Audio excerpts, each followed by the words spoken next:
Hello, welcome to Profoto Studio. I'm standing here at the Stockholm Photo Fair with at the Profoto booth, and I'm standing here with Joachim Reimer.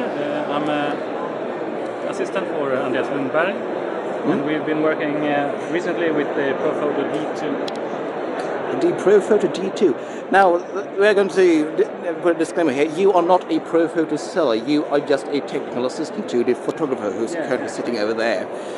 But anyway, you are going to talk about to tell us about the D2 here. Now, what is the benefits of the D2 compared to, well, a lot of other strobes on the market? Yes, usually we work a lot with the Pro 8s and now the Pro 10s, the big packs from Profoto. What we like with the D2 is really portable. Although it takes mains power and not a battery, we use it a lot for work where we usually would have gone with a bigger pack and a heavier pack. So from one of the shoots we did recently, we used 8 of these, and we can easily put 8 of these in 2 or 3 bags and just carry them with us, including all the cords for them. If we were to go the route with a bigger pack, say the Pro 8 or the new Pro 10, we would have to use 4 packs and then bring 8 heads along with that. So it's easy to bring along and easy to set up.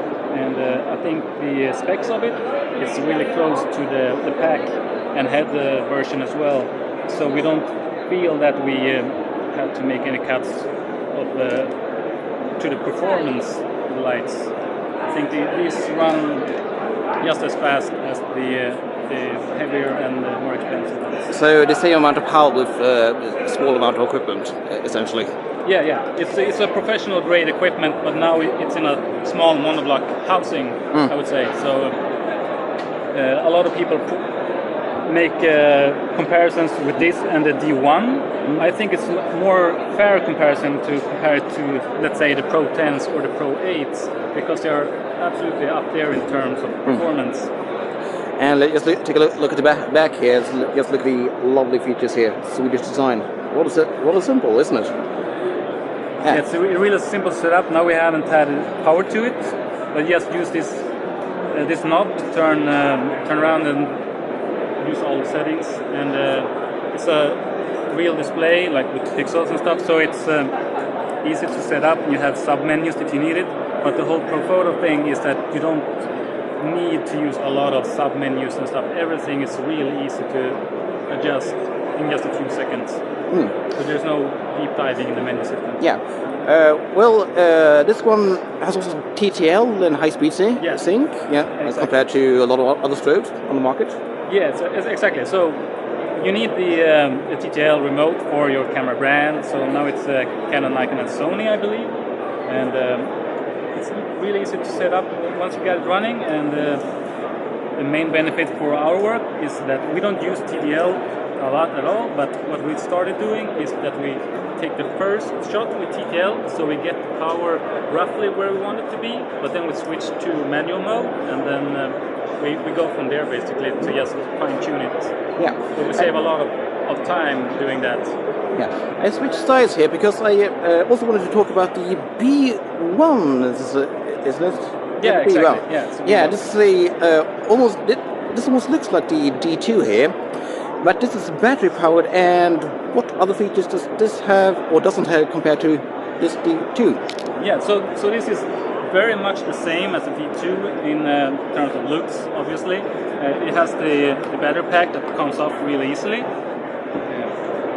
The D2 is a bit faster when it comes to flash durations and recycling times. But other than that, they're very much the same. The menu system is very similar.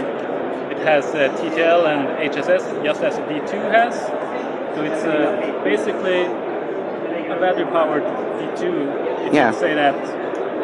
Specs are a little bit better on the D2. And this is the 500 watt seconds, and this is a... the D2 comes in 500 and 1000 watt option. So you can choose between that.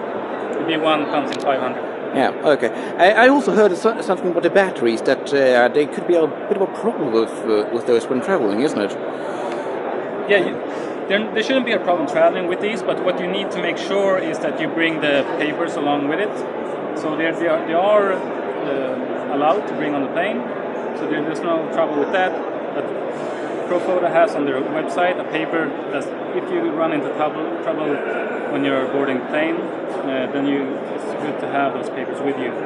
And it's always good to leave the batteries maybe half empty when you take them with you on a plane, because there are some rules regarding the lithium batteries. If they're fully powered, they contain more energy and are potential explosion. Yeah, exactly. We all know the Dreamliner and the Samsung Note 7.